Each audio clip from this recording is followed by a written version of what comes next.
Welcome to episode 3 of the All Gas, No Brakes podcast. Today, we're going to welcome a guest and a friend of ours, Bryan Ault.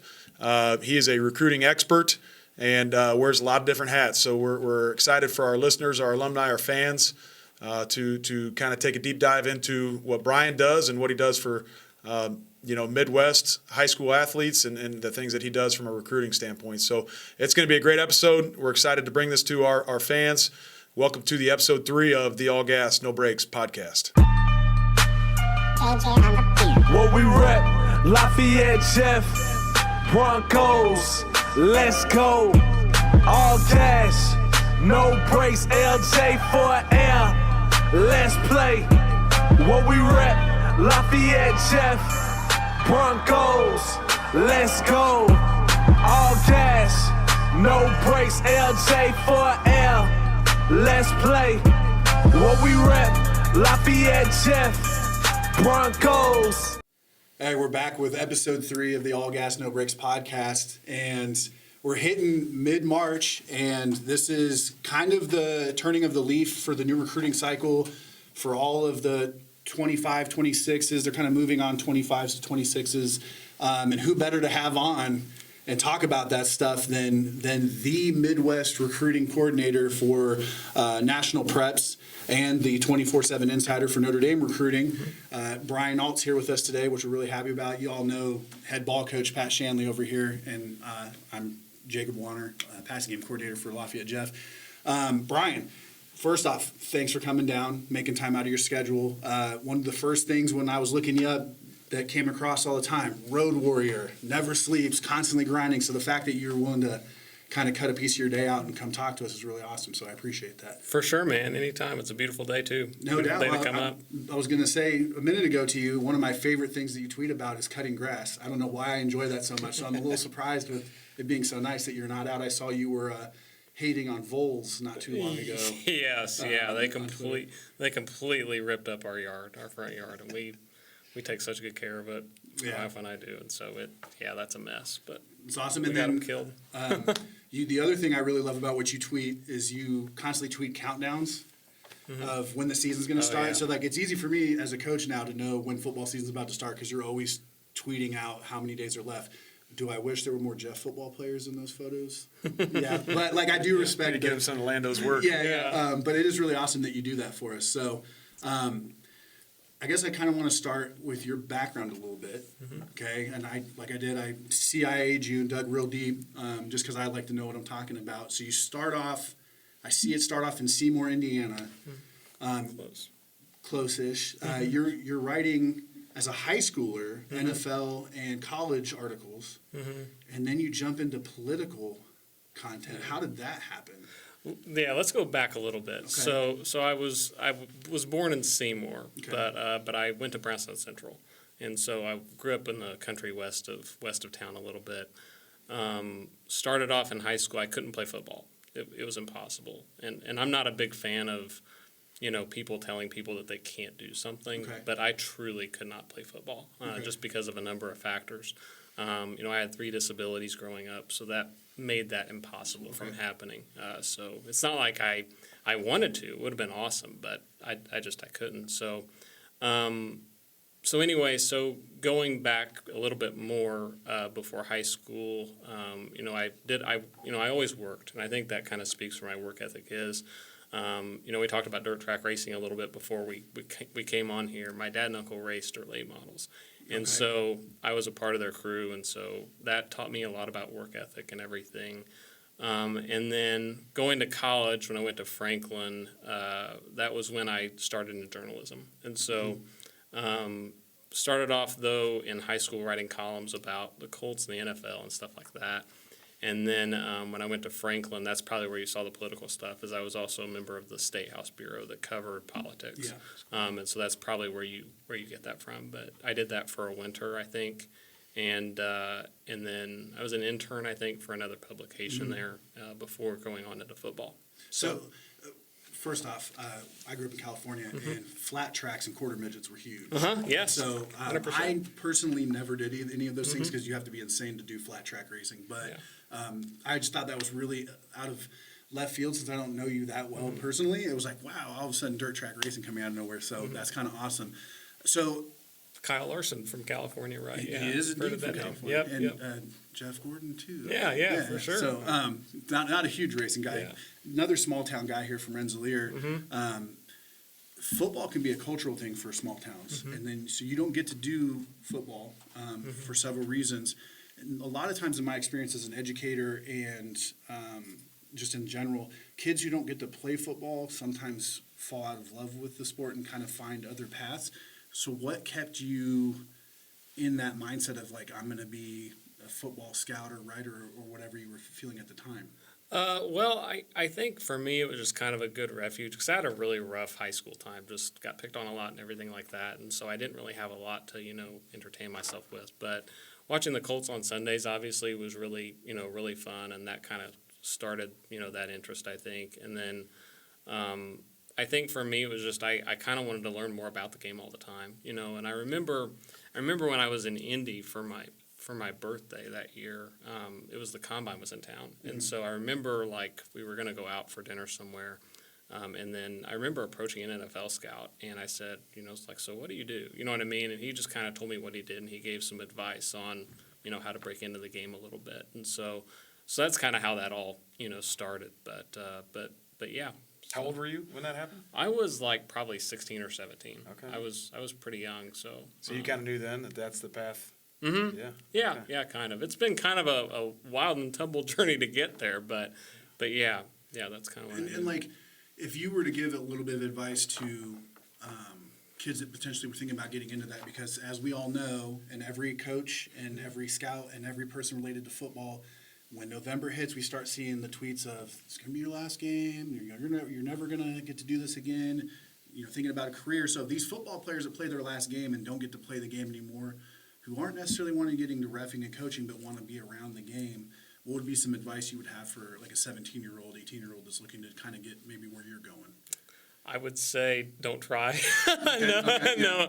I mean that in a funny way, though, but I say that because if you would have asked me back then or told me about my journey back then of what I've had to get through to get to where I'm at now, I would have said no way. But if you want to do it, absolutely, I would just say it's extremely competitive. Okay. It is absolutely competitive. I think the biggest thing that I would think of is be willing to offer your services for free for a short while, or little to no money. I don't like the fact that it's like that, but that's just Right. the way it is. And be willing to do that and work really, really hard and do whoever you want to work with and whatever they say.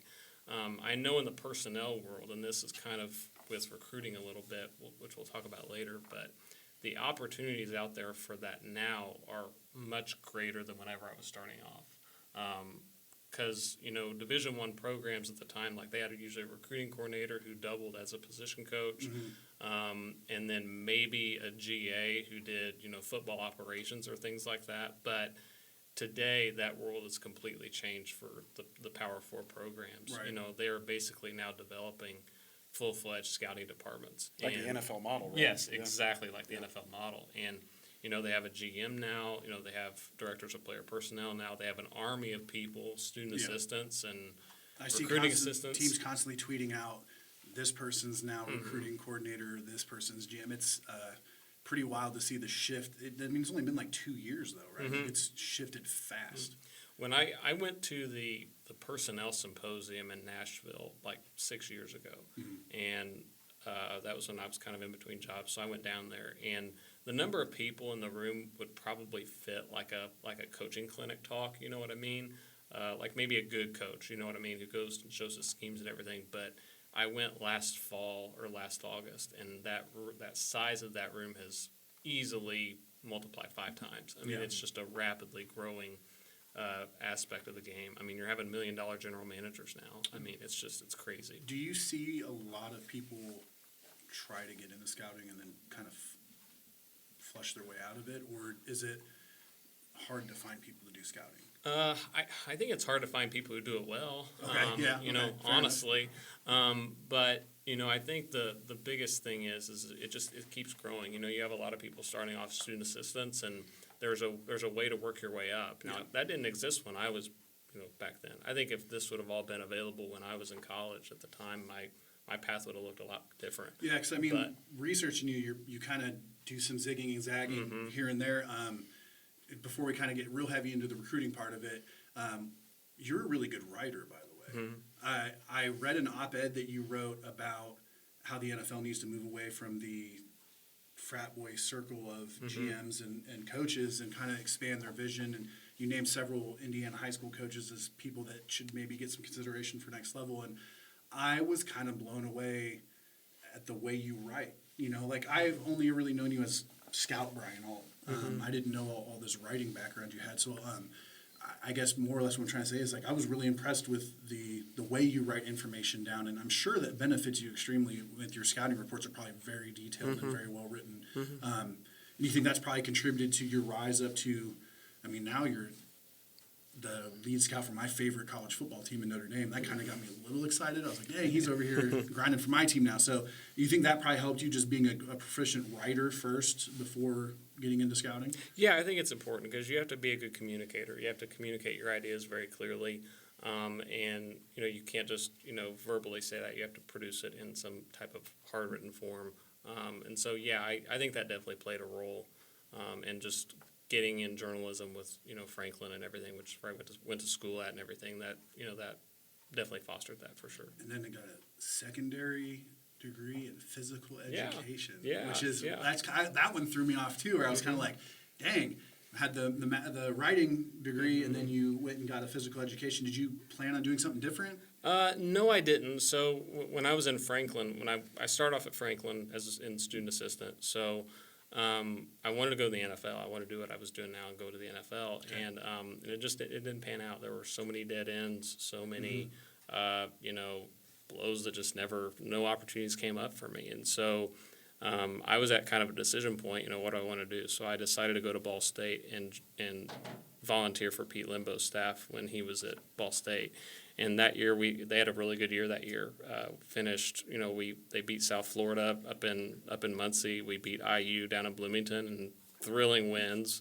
We could have run the tables in the MAC, but we lost after that to Kent State and Northern Illinois. So kind of a weird contrast there. But anyway, so I wanted to pursue a degree while I was up there to get something like that to diversify that resume a little bit, and then so that's why I chose that.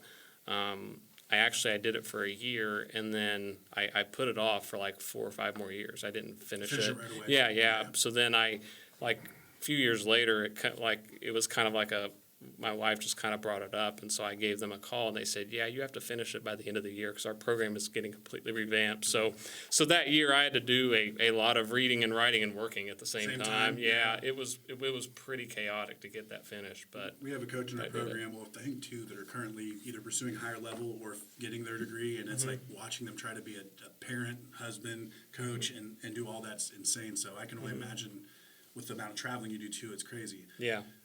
And all of it was essay writing. Like in that fall, all of it was essay writing. And so what I did every day is I would do all the book reading on Sunday, and then every day I'd have to, before work, I'd write 2,000 words. And it was just like that every day for the whole fall. And it wore me out, but I made it through and graduated with 4.0, so pretty good. That is pretty good. Yeah. I don't think I could write 2,000 words right now if you asked me to. Yeah. So let me ask you a question, Coach Shanley. Do you remember the first time you met Bryan, or when the first time you guys interacted? Or I believe it was, 5, 6 years ago? At some point you came and talked to our parents. Yeah, that's right. Yeah, and just kind of gave information on recruiting and need to know stuff and made yourself available to them. So I think that was our first interaction. But obviously I followed you on Twitter, now X, and enjoy your work and following your work. And you've always been an advocate for our kids, getting them information. And I guess that's my question. So when our guys get you their information, what do you do with that? What does your job look like? What does it entail? So I worked for Catapult, and I was recently brought on board by National Preps. So when I get that information, I take it and put it into our database, and then that gets sent out in our daily report that gets emailed out to all of our college teams. Okay. And so when I add a player, whether it's Omar or somebody like that, he was actually in there probably before I came along. But if you were to send me your sheet and everything, I would add all of his information, everything. I'd click submit, and he would have a profile. I rate his film, maybe do a little short sentence or two on him, and then that goes to the daily report that gets sent out every day at 6 a.m. Okay. And so all of the college teams get that. They can use that however they want to. They can use it to contact him. They can, one thing I really emphasize though is like early identification. That's definitely a big thing. So like, What do you mean by that? really like 20, like right now, like sophomores and freshmen, and trying to get that built up. Before their junior year. Getting their information to you? Yeah, Okay. exactly. Yeah. So that's kind of where I try to be. But obviously, we're also looking at juniors too. We want to Sure. make sure we have them all buttoned up. Because you have those late bloomers too, right? So you have players who get established pretty early, but those guys who, as sophomores, juniors, they don't, they could get involved in this and stuff too, even if they are late bloomers. Yeah, 100%. Yeah. Right on. Okay. Yeah, so I mean, kind of backtrack a little bit here and make sure I get it right, because I was texting the producer of this and Coach Shanley. I want to make sure I get the states right. So what exact geographic region do you cover scouting-wise? Yeah. So we have Indiana, obviously, and then we basically have all the surrounding states, and then so it would be Ohio, Kentucky, Michigan, Illinois, and then sort of remotely we have like the upper Midwest, so Wisconsin, Minnesota, and Missouri. But I really consider my home base to be Indiana and all of our neighboring states. So we're gonna get you like a tire Yeah. sponsorship or something with the amount of miles you put on your car, dude. Like you I think there was one weekend, I don't remember what season it was, you were at a Cathedral game, and then literally Saturday you're like in southern Kentucky somewhere. Oh, yeah. Watching games, and I'm like, do you sleep? Oh, At yeah. any point? Yeah, I got 8 hours that night. Yeah, that was back in week 1 actually last year. Oh, was it last year? Yeah. I was in Cincinnati, and then I went to the Cathedral game, and then I went down for a double header down there at Western Kentucky for 2 high school teams. It was a lot of fun. I mean, when do you write? Like, that's the part that's confusing to me about your schedule. Is like, how do you write all these things, do all of this film, see all of these games, and then on the side, by the way, he's real big into dirt track racing, and that's parlayed into a job now. Like, And his lawn is immaculate. well, beside the bowls, right? Yeah, beside the bowls, yeah. So it's just like, that's one of the things, like doing all the research on you. Like, I'm blown away at the level of effort that you put in, and it's, without getting too on my high horse about things, it's hard to find people that really grind. That's one thing that I know Coach Shanley values about a lot of the coaches on our staff is the grind that we put in. And so, like, watching you do that's really, really impressive. And so when you end up giving a report about a kid of ours, I know inside that, like, you've actually put some work in. It's not just you watched 30 seconds and said, hey, this is, what it is. So I appreciate that from you. So recruiting, the world's changed. I told you before we got on the podcast, for me, I was a middle of the road quarterback in California, which I know is a football state, but I was 6'4" and 190 pounds, and I could throw the football with some competency, and so teams were willing to, back in the early 2000s, take a flyer on me, because if you took a transfer kid, they sat out a year, and it was better at that point to grow through high school. That's gone. So, like, what's your perspective on the environment? What is some key things that some high school kids should be thinking about doing or not doing to kind of get themselves higher up on those recruiting charts? Well, first of all, if you're 6'4", 190, I think they're still going to kind of look at you. Yeah, You know what I mean? I think that is definitely noteworthy. You are right in that it has changed, and it's getting really, really harder now because so many roster spots are available. I mean, I think the only Division I teams only get like 85 spots, and so, or scholarships. So it's making it harder, especially with the portal going on, because college coaches are wanting to take that finished product because they need to win now and they need to win It's today. a job. Yeah, and so that's just the reality of it. But I think the biggest thing is, number one, and I know we kind of talked before this, not the normal advice, but I really do mean this, like, get good grades. I mean, I think that's really going to open up a lot of doors nowadays. Maybe if you're not that, fit at maybe necessarily a max school, maybe you can start off as an Ivy League school and then work your way up from there. Put on really great film. Obviously, make sure that your film really pops. Those first 15 plays should be, wow plays, where hard hits, neat passes, whatever. The third thing is make sure you really earn the respect of your high school coach, which would be you, Coach Shanley. Make sure that you have the backing of him, and make sure that he can speak well of your character. You know what I mean? I think that's a big deal when college coaches can hit the road and contact and come here and wherever they, so that they know what they're gonna hear from him. Yeah. Beyond that, I think it's really important to keep all of your options open. Keep a really open mind on things. Yeah, the D1 or bust mentality is kind of like a bad way to be viewing things. Right? Yes, 100%. And be realistic, but the biggest thing is be open to those smaller opportunities, because that might be the only one that's left.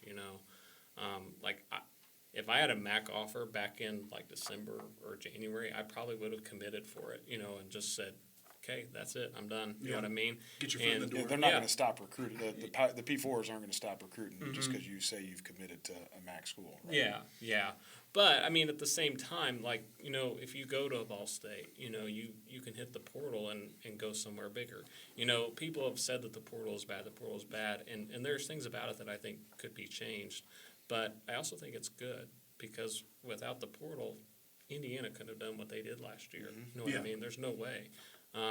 But it has given players who are really true risers, you know what I mean, that chance to go up, to the next level. And so I think it's kind of eliminated that idea of being overlooked, because if you were overlooked in high school, then we should hear more from you in college. But but if you truly were, then we'll hear more about you at that Division II MAC level. Whatever. Shoot, you saw a kid from Franklin last year that went to Purdue. Yeah, exactly. Yeah, You're seeing kids. I think there was a Marion DB that just went somewhere. Yeah. So my least favorite phrase that kids use in recruiting process is "slept on." Yeah. It drives me nuts. Camps. Okay, so this is a big thing our coaching staff talks about all of the time. A lot of coaches probably agree with it. It seems like a lot of the big time camps are money makers. The mega camps are money makers.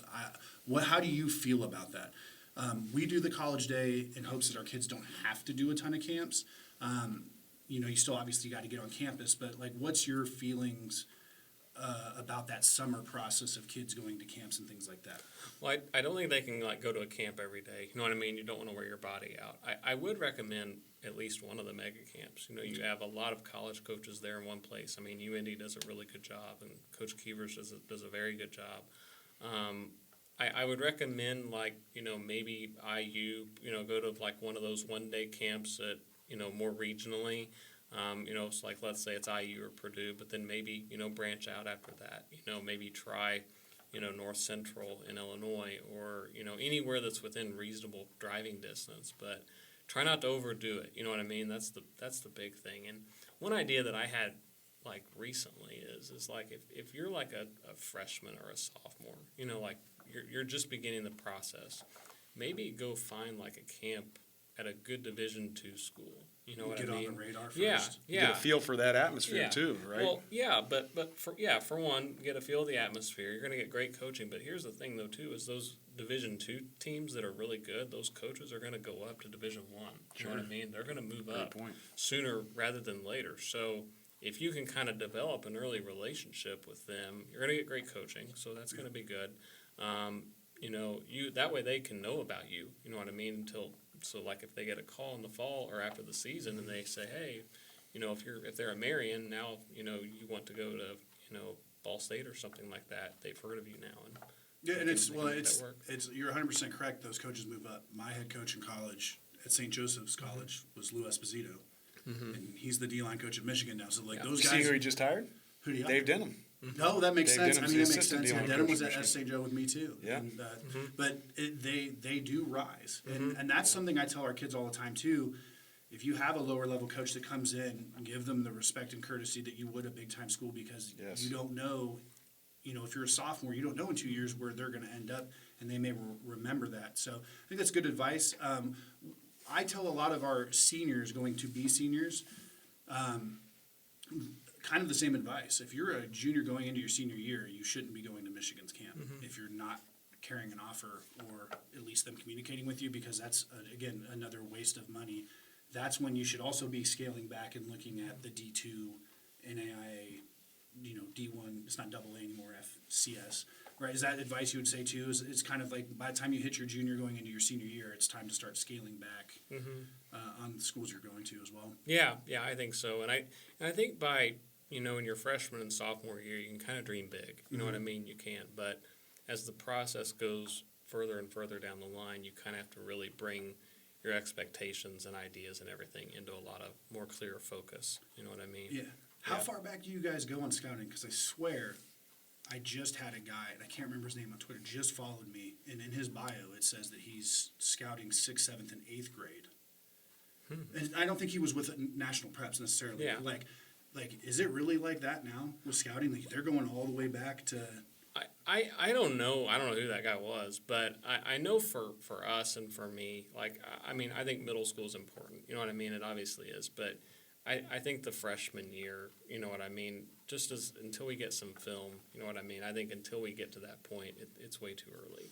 You know what I mean? Now, there are going to be a couple every now and then where a middle schooler will get an offer. Yeah. But, you know what I mean? But that's very rare. And I think probably it's easy for parents and players to think, oh, my goodness, he got an offer as a middle schooler. Why am I not getting – yeah, he can't commit to it. So but I think a reasonable benchmark is freshman year, after the freshman season, see if they played varsity. If they did, okay, great. Let's get more of a look at them. You know what I mean? But definitely sophomore, junior year is where to pay really close attention. Does production matter? Yes. How much compared to measurables? Because I see kids a lot getting offers. There's a kid out of Florida, as I'm scrolling Twitter today, who's Noah Grubbs' teammate. Okay? Yeah, Brian Williams. Right. I was on the phone with him on Saturday. Yeah, I think he like I saw his stat line was like 32 catches for like 400 yards and like 6 touchdowns. I would not say that that's like wild production. So is there a balance, or do they lean more to measurables first, then production, or how's that work? I think measurables probably matters first. Okay. And I think production is probably second, but I think production still matters. But, it is true that they want big and fast guys. I've scouted for the Hula Bowl for the past 2 or 3 seasons. And, I mean, I've been to games on Saturdays. I've seen several top teams, and I've stood right next to them, and they're all big and fast. Competition matters too? Yes. So as you evaluate, and maybe college coaches evaluate, how much are they looking at, who are we playing? Who's he going against? Well, I think for you guys, you guys play in 6A, right? Yeah. Well, we just dropped down to 5A. Okay. Yeah, but still, I mean, you're still a top classification high school in the state. So to me, I mean, I think you guys are good there. You guys play some high quality teams. Yeah. But at the same time, I mean, if you can play ball and if you can really, play hard, that's great. You're still going to get seen. I mean, one of the top linemen in Ohio is from Amish country. You know what I mean? And so that's just how it is. Yet he's still being noticed. And so, I think level of competition though matters a lot. Yeah. Okay. And I think you're like, when I graduated in 05, you were 03. Was different, right? Like I had to like physically put like VHS tapes together and send them to colleges, like because there wasn't Max Preps had just started. And there was no national preps. There was no 24/7 was probably around, but it wasn't like it is now. So, like, I agree with you in the sense that, like, anymore, 1A, 6A, if, like, Jack Kaiser was a pioneer, Right. and was a dog. And so, like, I think I agree with you on that stance that, like, they'll find you. But also there's got to be some level of consideration of competition, and you're going to want to get the guy on campus because, like, I think – Michael Lillard benefited from going up against Jerron Tibbs at Cathedral. That's when he blew Game up. 1. Yeah. And, Yeah. he had the measurables, but then he went and guarded a kid that's playing at Purdue, and then here we are. He's at Ball State now. So, how far are we away from NIL heading high school? Oh, Because we're one of 6 states in the U.S. that doesn't allow it. Yeah. So, what do you think? And I know you're not an NIL expert necessarily, but how far away are we from this? I would say it'll happen. You know what I mean? It probably already does happen. You know what I mean? We don't even know, but I would say it probably will happen. You can't really. It's hard to legislate against that. You know what I mean? It's just the reality of the situation. It's just like it seems like I was telling him on maybe the first one we did where it used to be. The stuff that was happening in high school trickled up. So, like, crazy formations and plays, all that stuff went up. It seems like right now we are in a cycle where everything's coming down.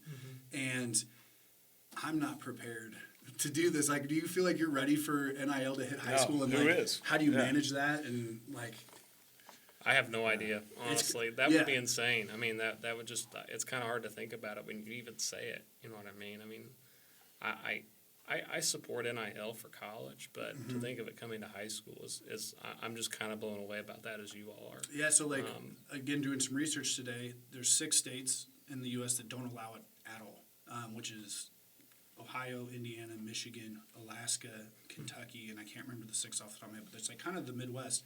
Everywhere else is wide open. Texas, you have to be 18 to do it, but everywhere else is wide open.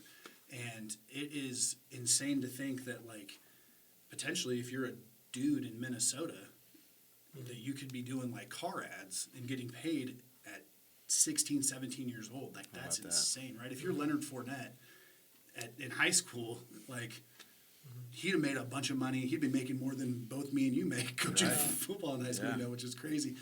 Does that, and I know you're not directly involved in like kids' recruiting processes, but do you think now when a kid starts getting those D1 offers, is that really impacting their decision making quite a bit? Like, do you think that they're actively negotiating with programs? Oh, yeah, of course. Well, yeah, because now teams can just now directly pay players. I mean, I don't know if you guys saw the Amazon documentary, The Money Game, but it tracked LSU and that whole process and what that's like for them.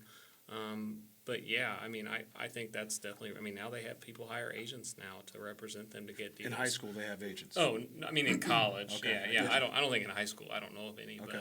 but that is kind of mind blowing to think about. I'm just as lost in the dark on that one as you all are. But I think at that age it's kind of sad though, because I think high school football is supposed to be, It's so pure. is pure. You know what I mean? You're out there having fun. You know what I mean? I mean, you want to win. I know as a coach, you want them to win, and I totally get that. But at the end of the day, you're still in that developmental stage. Growing young men. Yeah, exactly. And they don't know how to manage money at that age. You know what I mean?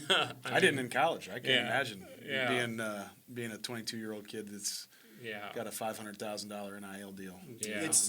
Much less high school. I tell kids all the time, like, having done the process and have some experience at the college level, like, cherish high school because then it becomes a job. And I tell them all the time, like, once you sign on that dotted line, you move up. There is zero guarantee of your playing. You could go there for 4 years, bust your butt, and may never see the field.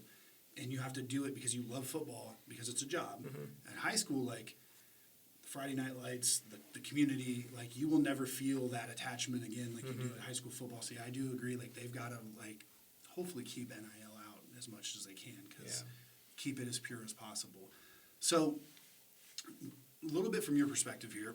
You interact with Bryan a couple times a year. He comes in, and he said he did our college day last year. I apologize, I don't remember that. I was running around like a chicken. How's that work for you communicating with him? Like, is it text, email, phone calls? Are you talking about specific players, or how does that go down? Brian will send out an email, right? Sometimes. On your top prospects, things like that. So, we have a recruiting website that Coach Turnip's, previously Coach Turnipseed, now Coach McGuire, he puts all of our players' information. So their measurables, their height, their weight, their tape, their contact information, their X account. I know I'm missing some things, weight room stuff that they're doing. But so we put that on our website, broncofbrecruits.com, and I'll send Bryan the link of our 2026s, our 2027s, and our 2028s. And then if there's anybody else, I think, I'll even send Bryan's information out to our players.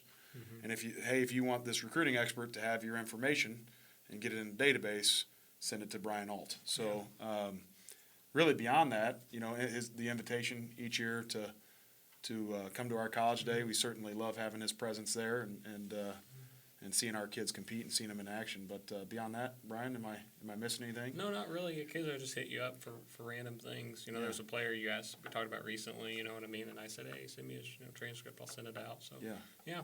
So, Next day, Rutgers reached out. Yeah, for so sure. thank you for that. Yeah.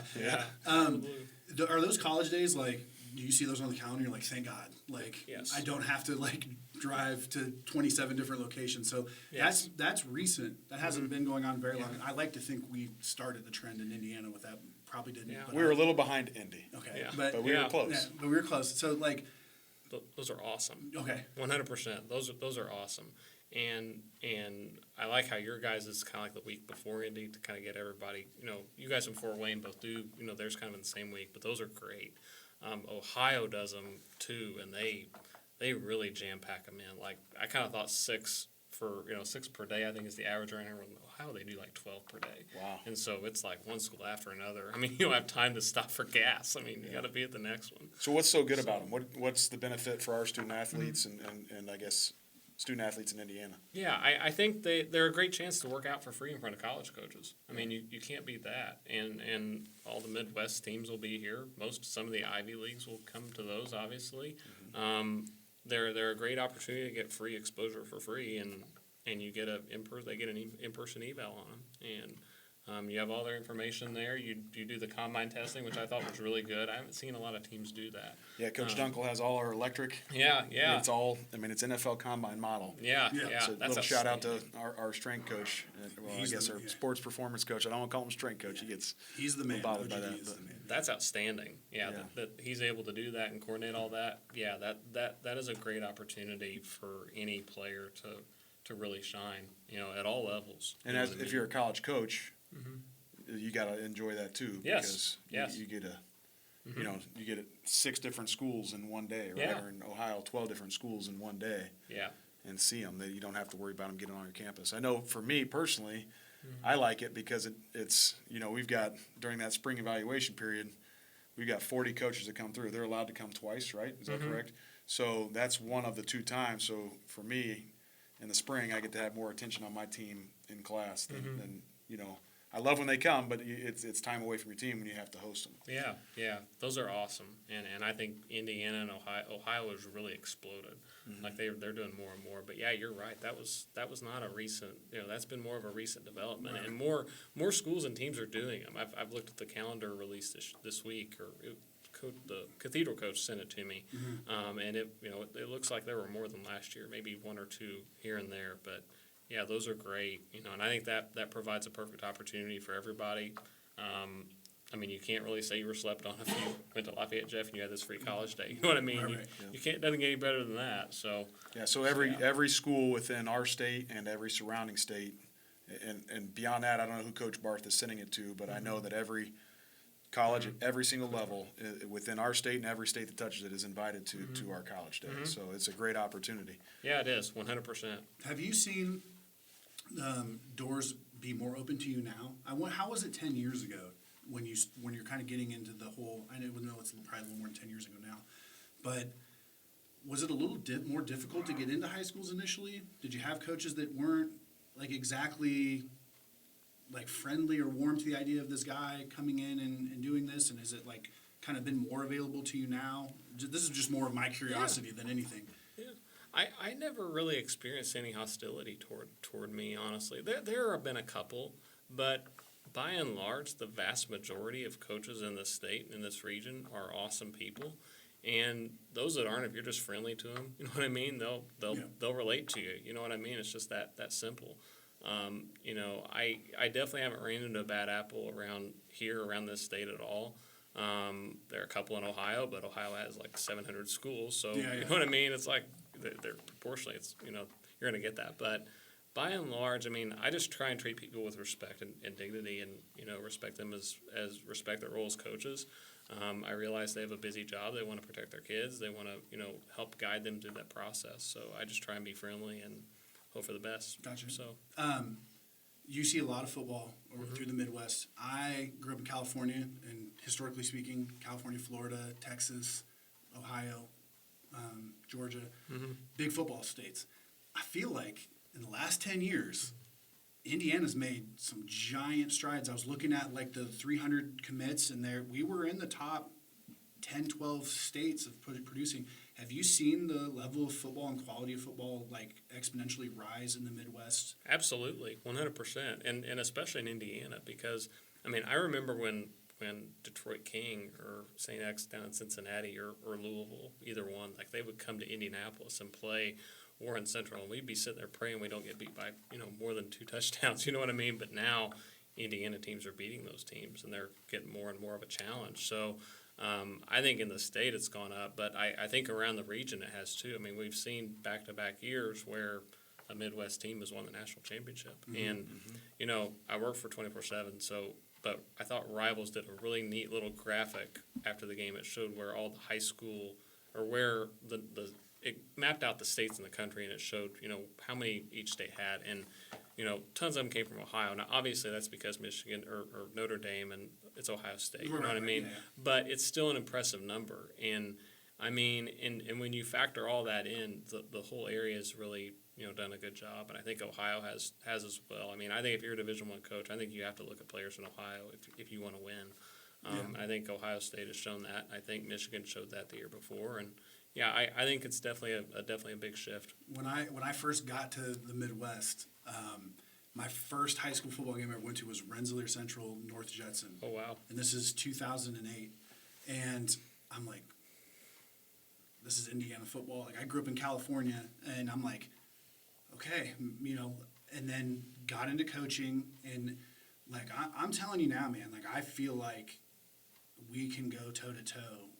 Pick a city, pick a high school in a different state right now. And that's how I feel. And it's not because I coached football here. Like, I feel that way about, like, when Warren goes and plays teams. Like, when Ben Davis played IMG, everybody's like, oh, my God, IMG's coming in. I'm like, I don't know, man. Like, clearly IMG's legit. But Ben Davis, like, that year. They competed. That year, dude, they had some dudes. Yeah. And it's like, I talk to people back home. I'm like, you guys be surprised. Like, you'd be surprised how it would go. Yeah. And I think a lot of it has turned the corner, like we're talking about OGD. I think the sports performance side of the game has caught up in Indiana. Where in Texas, California, and Florida, and those places, they kind of had that already going beforehand. That's caught up, and you're starting to see these kids develop a little differently. Well, and two, I agree with that 100%. I also think that additionally, the IFCA allowing us to have open periods and being able to do things in the spring and what we're now allowed to do in the summer. Because when we were playing and we were growing up, you could only have 6 people on the field at a time with the football throughout the summer. So you were pretty much limited what you could do all the way until August. So when the IFCA opened that up, I think in addition to coincides also with the growth of the strength and conditioning, you started seeing the caliber of Indiana football rise. Yeah, 100%.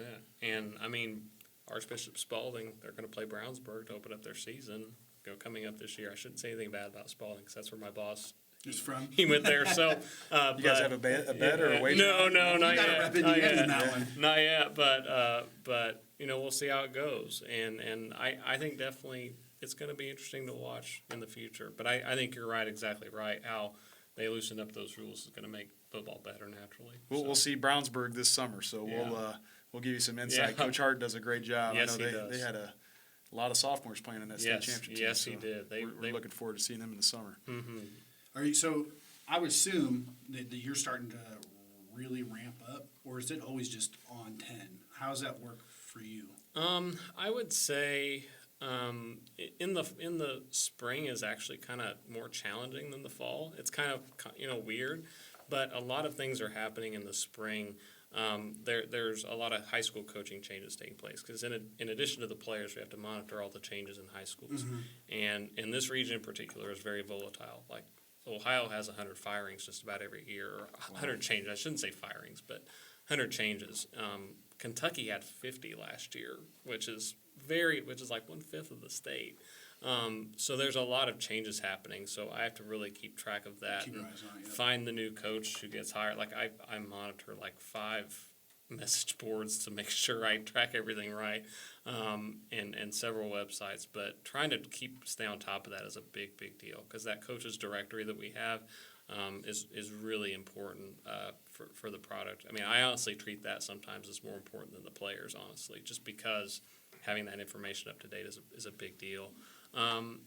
Summer camp in June is definitely, but the good thing about ours in the Midwest, a lot of them are done like after the first week or two. You know what I mean? Yeah. So we try and hit the mega camps, obviously, but it doesn't really last that long. So, but the spring here coming up, the college day circuit, that'll hit up things really hard. And what I try and do in the fall is really try, I call it hunting, but like kind of be on the lookout for like those early contributors to get them on the radar as much as I can. But yeah, I mean, it is really 52 weeks of the year. It really is. Now, there are some ups and downs, you know what I mean, in terms of busyness, but, July is pretty quiet. That's when we, go to the beach or do, do some fun. Speaking of Yeah. your family there briefly, I did notice, again, I apologize for being the CIA and digging your past. I was scrolling your Twitter. Shout out Mrs. Ault. She does help you sometimes, huh? Like she goes out on the road occasionally and picks up some player sheets and things like that for you. Yes. That's pretty awesome. How'd you convince her to do that? That's a good question. Well, she understands what I do, thankfully. She's kind of like me. She came from a family of hard workers, and she understands and respects that. But she's always willing to help, you know what I mean, whenever it's necessary. And, I remember a couple weeks ago or back then, she, I had a commitment in Michigan and someone else was here. And so I asked her, hey, can you go down to Louisville and go to this thing? And she did. Went with a friend. So she's always willing to help with that. She's gone to me with some camps just to watch sometimes. You know what I mean? That's awesome. Stuff Can like I that. give my wife's phone number to you and have your wife call so she can do some scouting reports for me in the season? 'Cause That'd be great. That'd be really awesome for me to kill some time. So, kind of wrapping things up here because you got a Pacers game you got to get to, which is really awesome. Again, shout out Mrs. Ault for hooking that one up. Last bits of advice that you could potentially give for a kid that's going to separate themselves. I try to tell our kids that there's a bunch of you out there, right? Love Omar. Great kid, great athlete.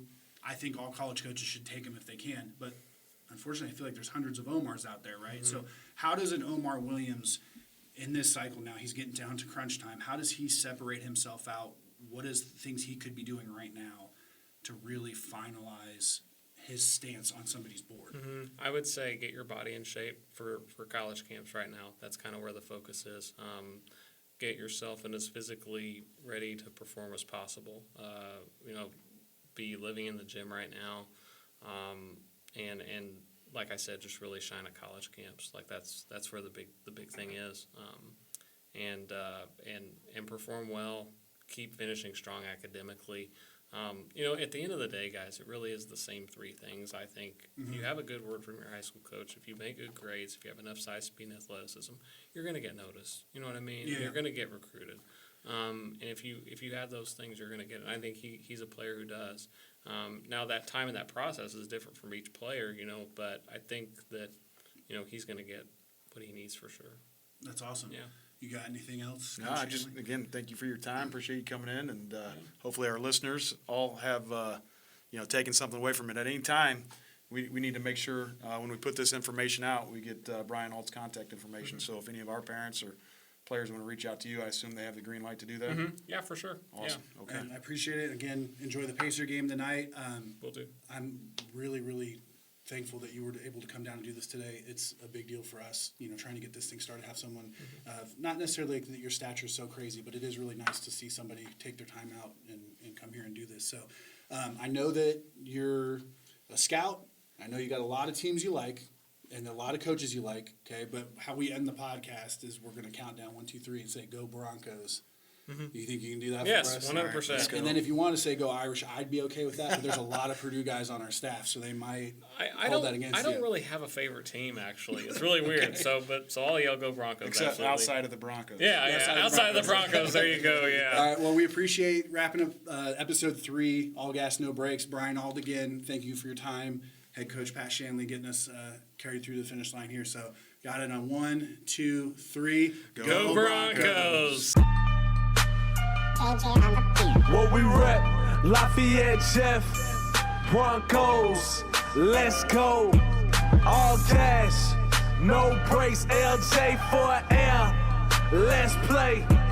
What we rep, Lafayette Jeff, Broncos, let's go.